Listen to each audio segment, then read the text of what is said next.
El mensaje del día de hoy se titula El cuerpo es del Señor. Leamos lo que dice, quiero entrar con la introducción de la palabra de Dios, Primera de Corintios, capítulo número 6, versos 19 y 20. Dice así la palabra del Señor. ¿No se dan cuenta de que su cuerpo es el templo del Espíritu Santo, quien vive en ustedes y les fue dado por Dios? Ustedes no se pertenecen a sí mismos, porque Dios los compró a un alto precio. Por lo tanto, honren a Dios con su cuerpo. La palabra de Dios no puede ser más clara. Todo lo que hacemos con nuestro cuerpo, a Dios le importa. Y la Biblia dice que si nosotros hemos recibido a Jesús como nuestro Señor y nuestro Salvador, nosotros somos habitados por la presencia del ser más santo del universo, que es el Espíritu Santo. Y la Biblia dice, ustedes, nosotros, somos el templo del Espíritu Santo. En otras palabras, de aquí en adelante, cada vez que usted piense en su cuerpo, piense no solamente en su carne o en su figura o su imagen física, sino que usted y yo tenemos que siempre acordarnos que del Dios 3 veces santo habita dentro de nosotros. Y Pablo dice, acuérdense, no se olviden que ustedes son el templo del Espíritu Santo. Cuando Pablo escribe esta carta, Pablo quiere enfrentar un serio problema que él miraba en la iglesia de Corintios. La iglesia de Corintios eran personas como usted y como yo que habían recibido a Jesús en su corazón. Habían sido lavados, comprados con la sangre del Cordero, pero todavía conservaban algunas ideas que venían de movimientos filosóficos. De hecho, los Corintios es una de las islas de Grecia, de movimientos filosóficos de los griegos, donde habían muchas cosas que estaban relacionadas con la sexualidad. Antes de aparecer Cristo en la escena de la humanidad, ya había una influencia que se le llamaba la influencia helenista, que era la influencia de los griegos. Los filósofos griegos y muchos escritores griegos de la época tenían sus propios conceptos de lo que era la vida. Entonces uno de ellos, por ejemplo, era el hedonismo y algo que se le llama también el epicureísmo, ¿correcto? Estas filosofías lo que enseñaban a la gente es que el cuerpo era para el placer sexual, que el cuerpo se liberaba o el alma se liberaba a través de la sexualidad, de experimentar la sexualidad en su plenitud, ¿verdad? De hecho, la sociedad griega era una sociedad que exaltaba la relación entre hombre y un hombre. Para ellos, que un hombre tuviera sexo con una mujer era lo impuro, lo glorioso, lo verdaderamente admirable eran las relaciones entre hombre y hombre. Entonces, la iglesia de Corintios se planta allí y comienzan a pasar algunas cosas de las que Pablo dice, yo tengo que escribirles para aclararles algunas cosas. Porque se habían metido en la iglesia doctrinas que decían que Jesucristo había venido para salvar el alma, pero el cuerpo uno podía hacer con el cuerpo lo que uno quería, que el alma quedaba salvada, pero que el cuerpo era una administración personal que no tenía nada que ver con la salvación. Entonces, ¿qué estaba pasando en la iglesia de Corintios? Habían casos de inmoralidad sexual que eran totalmente aborrecibles delante de los ojos de Dios. De hecho, en Primera de Corintios, capítulo 5, verso 1, vamos a leer que Pablo les escribe a la iglesia y les habla acerca del tema, porque en la iglesia de Corintios Había un caso de inmoralidad sexual donde un hombre tenía abiertamente relaciones con su madrastra. O sea, la madrastra era su pareja sexual. Entonces, Pablo les escribe a la iglesia y le dice: me cuesta creer lo que me informan acerca de la inmoralidad sexual que hay entre ustedes. Algo que ni siquiera los paganos hacen. Aquí Pablo deja de ver algo que muchas veces es una realidad aún en nuestro contexto. Muchas veces como cristianos nos damos algunos permisos en ciertas cosas que ni siquiera gente que no conoce a Dios se permite hacer. Y entonces Pablo le dice a la iglesia: ni siquiera los paganos hacen. Me dicen que un hombre de su iglesia vive en pecado con su madrastra.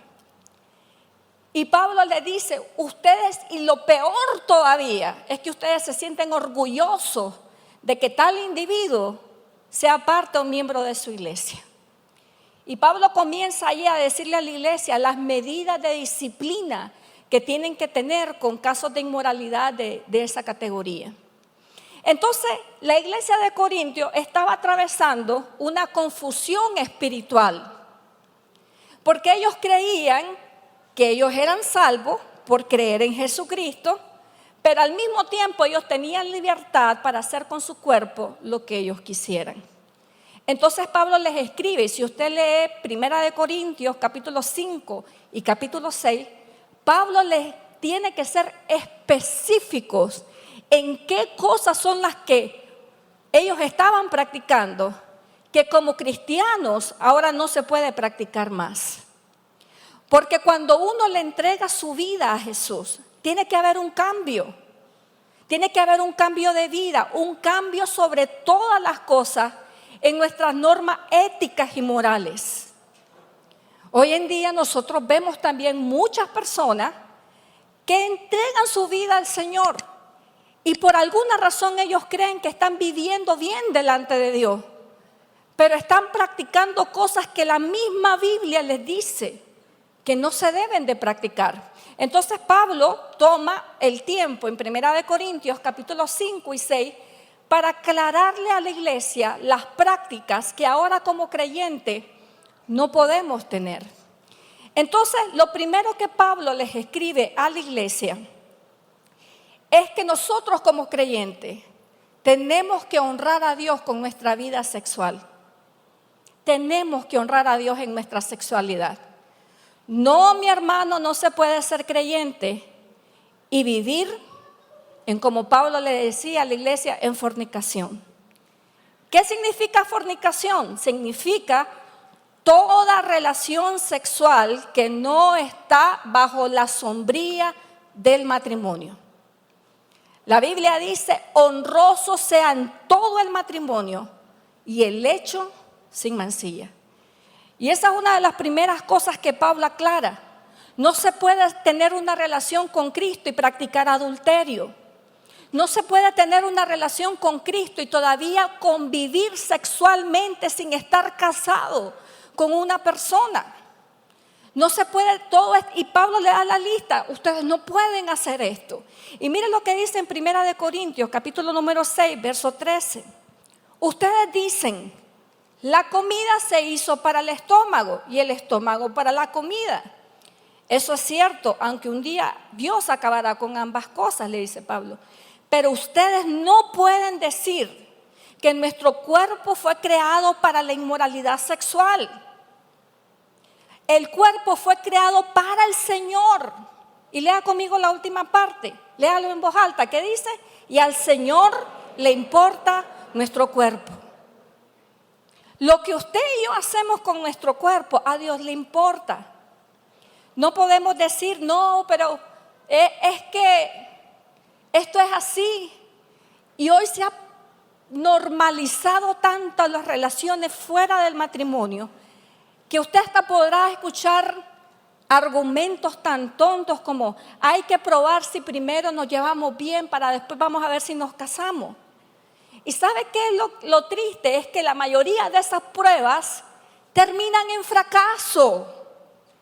terminan en fracaso, no completan el ideal de Dios, que es el ideal del matrimonio.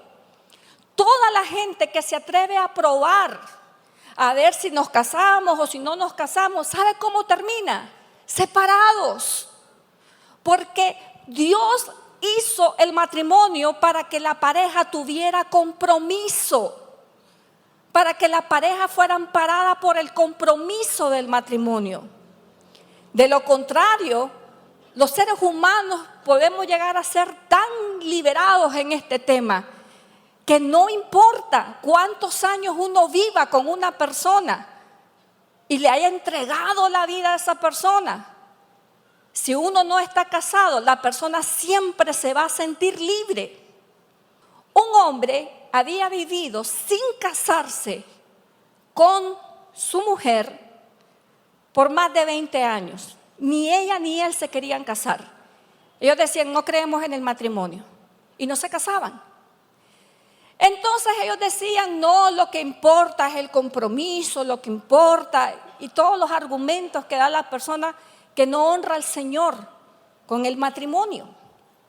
Un día a ese hombre se le apareció en su trabajo una mujer, una muchacha que le captó la atención y lo volvió loco. Lo volvió loco.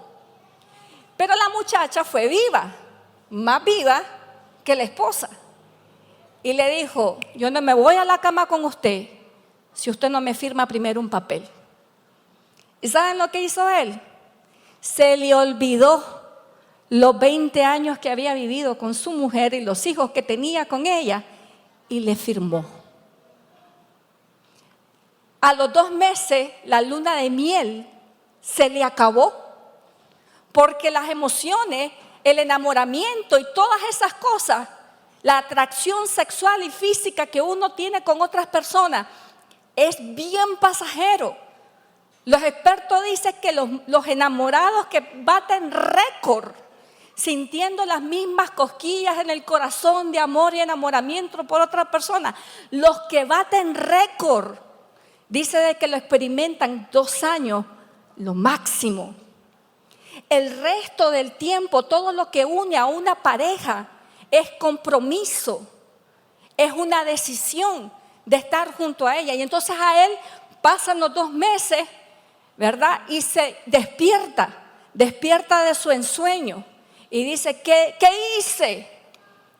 Y recuerdo haber estado en esa consejería pastoral y le decía este hombre al pastor, yo quiero a mi otra mujer. Yo quiero mi otra mujer, pero ahora ¿cómo hago? ¿Y ahora qué hacía? Que se iba a divorciar de esta para volver con su otra esposa. Son los líos que viven las personas que no toman este tema en serio. Los jovencitos que dicen, sí, yo voy a probar. Sí, yo le voy a probar que lo amo, para después sufrir los rompimientos en el corazón de que una vez, porque son realidades que por muy moderna que sea la sociedad, a usted le va a pasar, no se va a salvar. La sociedad puede estar lo más moderna que usted quiere, pero cuando uno no hace las cosas a la manera de Dios, ya Dios no puede protegerlo a usted de los sinsabores de la vida que va a traer cuando uno no hace las cosas como Dios las dice. Usted está ahí solo y usted tiene que tragar las consecuencias de sus decisiones. Entonces, ¿qué es lo que pasa? Uno dice, ay no, es que esto es así. Ahora, ¿quién anda? Pero cuando comienza el corazón a romperse, cuando vienen las enfermedades, cuando vienen todo este tipo de líos que generan en nuestra vida las malas decisiones en el área sexual, entonces ahí corremos a Dios. Ay, Señor, nunca se me va a olvidar cuando éramos pastores de jóvenes, que un muchacho le dijo a mi esposo, estoy molesto con Dios. Y le dice mi esposo, ¿pero por qué estás molesto? ¿Cómo pudo permitir que mi novia saliera embarazada? Y nosotros cuando escuchamos eso, decimos, wow, es que la Biblia se cumple. La Biblia dice, la terquedad del hombre, la insensatez del hombre, tuerce su camino y después se enoja contra Dios. Entonces Pablo habla y dice, al Señor le importa el cuerpo, su cuerpo no es suyo y su cuerpo no es para la inmoralidad sexual. Y miren lo que dice Primera de Corintios, capítulo número 6, verso 9. No se dan cuenta, dice Pablo, de que los que hacen lo malo no heredarán el reino de Dios. Repito, no heredarán el reino de Dios. Amados hermanos, nosotros no estamos buscando solamente la bendición de Dios para la tierra. Estamos buscando la bendición para la vida eterna. ¿Cuántos dicen amén? Esta iglesia existe no solamente para decirles cosas a ustedes que Dios lo va a prosperar y que Dios lo va a bendecir. Existe también para decirle que hay un cielo, hay un infierno, hay una vida eterna que hay que cuidar, a la que tenemos que ir. Y entonces Pablo dice, no se confundan, no se engañen. Todos los que cometen, dice, lo malo, no van a heredar ese reino. Y dice, no se engañen a sí mismos. Los que se entregan al pecado sexual, o rinden culto a los ídolos, o cometen adulterio, o son prostitutos, o practican homosexualidad, dice Pablo, no heredarán el reino de los cielos. Las leyes humanas, hermanos, no hacen a un lado la ley de Dios. La Biblia dice, el cielo y la tierra pasará, pero mi palabra, dice, no pasará. ¿A cuántos les gustan las promesas de Dios? ¿Puedo ver su mano? Amén. Así como nos gustan las promesas de Dios, también nos debe de gustar los mandamientos del Señor. Esto no es una cosa que solamente, yo voy a agarrar lo mejor de Dios, pero voy a dar lo peor de mí. Eso no es así.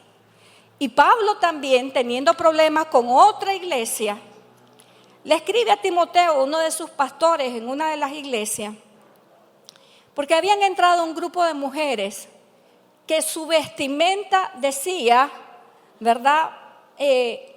Acuérdese usted que la vestimenta es un simbolismo. La vestimenta representa lo que uno lleva en el corazón.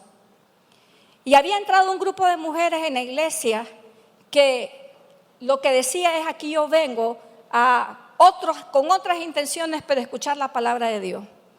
Entonces Pablo le escribe y le dice, yo quiero que las mujeres, dice, se vistan como decentemente, que se adornen, dice, pero con modestia y con sencillez, no con peinados exagerados, ni con oro, perlas o vestidos costosos.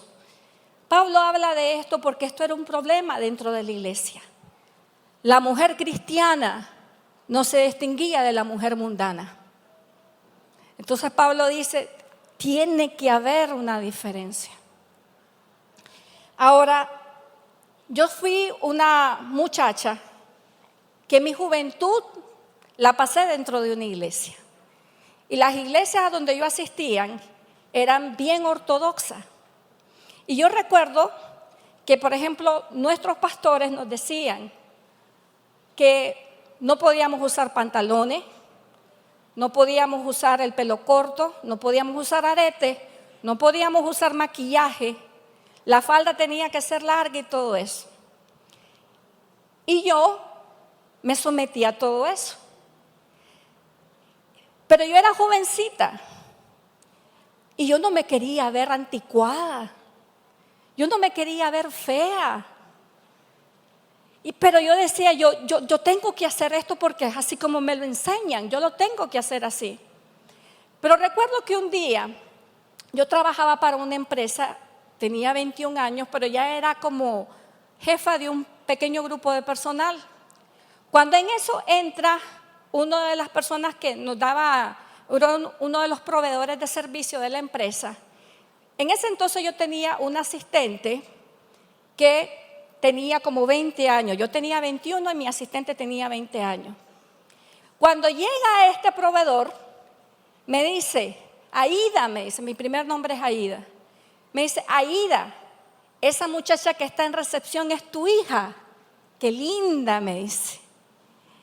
Y eso para mí fue un impacto, Porque digo yo, solo soy un año mayor que ella y parezco su mamá. Dios, ¿qué pasa con mi imagen? Y mire, eso me preocupó bastante. Y yo digo, tengo que hacer algo para balancear esto. Yo era jovencita y yo quería verme bien. Y yo entiendo muchas veces la lucha que tiene la muchacha cristiana que viene a la iglesia entre verse bonita o a honrar a Dios con su vestimenta. Yo la entiendo, yo estuve allí. Pero la Biblia dice que la mujer creyente tiene que honrar a Dios y vestirse con decencia. Tiene que distinguirse, amadas hermanas. Uno tiene que encontrar un balance en este tema, porque su cuerpo no es suyo, su cuerpo es del Señor. Su cuerpo es para honrar a Dios. Y aún las jovencitas que están aquí, que ustedes dicen, pero si yo me he visto más así, ¿quién se va a fijar en mí? ¿Sabe quién se va a fijar en usted? Un hombre de Dios. Ese se va a fijar en usted. Puede leer cualquier tipo de literatura de las cosas que quieren los hombres en las mujeres para casarse. Y usted va a ver sin fallar, y esto es literatura que no es cristiana, que los hombres eligen mujeres que se saben vestir decorosamente, porque en su mente ellos interpretan que esa es una mujer decente, que no va a salir con una sorpresa después. Son cosas que lo he leído aún en libros de psicología. Pero el engaño del diablo muchas veces con la joven cristiana es enseñe para que la vean, para que muestre para que la vean. Y entonces las muchachas obviamente apenas están desarrollando su carácter, su personalidad, su todo, y caen en la tentación de enseñar más carne de la que deben. Pero el Señor le dice aún a las jóvenes que estamos aquí, a las mujeres, le dice, vístase con decencia, porque su cuerpo no es suyo, su cuerpo es del Señor. Y mire qué interesante, porque muchas veces uno dice, a mí qué me importa si los hombres están de morboso, yo me voy a vestir como yo quiero. Pero mire lo que dice el apóstol Pablo. El apóstol Pablo dice, 1 Corintios 6:9, Mateo 18:7, perdón, esto lo dijo el Señor Jesucristo. Dice, ¿qué aflicción les espera al mundo porque tienta a la gente a pecar? Las tentaciones, dice Jesús, son inevitables. Pero ¿qué aflicción le espera al que provoca la tentación? Somos responsables por nuestra vida, pero también somos responsables por la vida de otros. No podemos tomar esto y decir, ay, yo me he visto como quiera, y de repente hay una persona que está teniendo serios problemas por la manera en que usted se está vistiendo. Y tal vez este mensaje, por eso advertí al principio, no iba a ser un mensaje que le gustara a mucha gente. Pero siempre me debato entre dos cosas. O traigo mensajes que les gustan, o traigo mensajes que Dios quiere que uno hable. Y hermanos, yo les amo y sí me interesa caerles bien. Pero si por predicar la palabra de Dios tal y como es, a alguien le voy a caer mal, que así sea. Que así sea. Parte del precio del ministerio. Número 3. Honre a Dios, hermanos, con sus redes sociales. Honre a Dios con sus redes sociales. Las redes sociales es la representación de su vida. Cada foto que usted publica allí está diciendo quién es usted y en lo que usted está pensando. Y de repente vemos gente cristiana, pueblo de Dios, en las redes sociales, enseñando más de lo que deberían de enseñar.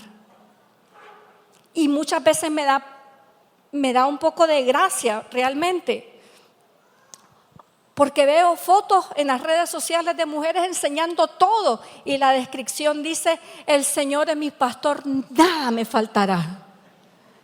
Y yo digo, wow. He escuchado, la sensualidad está tan metida en la iglesia que muchas veces la gente ni siquiera distingue, ¿verdad?, lo bueno y lo malo. Honre a Dios con su imagen en las redes sociales. Miren lo que dice Mateo 5, verso 13. Dice así: ustedes, dice el Señor, ustedes son la sal de la tierra. Dice, pero ¿para qué sirve la sal si se ha perdido su sabor? ¿Sabe cuál era la función principal de la sal? En el contexto en el que Jesús estaba usándola, era para conservar que la carne o las cosas que se salaran no agarraran bacterias, no entraran en un proceso de descomposición, no entraran en un proceso de toxicidad. No necesariamente la sal de la comida que nosotros le echamos, sino que se usaba la sal para preservar que las cosas no se dañaran. Usted y yo somos parte del instrumento de Dios para conservar los valores éticos y morales de esta humanidad. Esa es nuestra función. Pero dice el Señor, si la sal pierde su sabor, mire qué interesante, pueden lograr que vuelva a ser salada. La descartarán, dice, y la pisotearán como algo que no tiene ningún valor. El cristiano que pierde de su vida la responsabilidad de ser ejemplo donde quiera que va y demostrar a través de su vida y de su cuerpo también los principios de Dios en su vida, termina así, desechado, sin ningún valor. Represente al Señor, hermanos, aún en sus redes sociales, represente. Y número 4, y con esto termino, honre a Dios, no exaltando ninguna forma de inmoralidad sexual.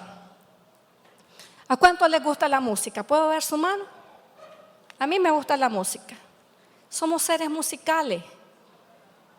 Pero ¿sabe que hay formas de música, hay formas de baile que están diseñadas para introducir en su mente inmoralidad sexual? Para normalizar en su mente la inmoralidad sexual. Nunca se me va a olvidar el día que en una de las redes sociales, en Facebook, miré a una niña bailando, una niña de 5 años, bailando y cantando las 4 babies. Así se llama la canción, 4 babies. Y toda la casa alrededor estaba, ¡ah! ¡Qué linda, qué linda, qué linda! ¿Verdad? Cuando yo miré eso, digo, esa es la razón por la que nuestros hijos llegan a la adolescencia con serios problemas en su sexualidad.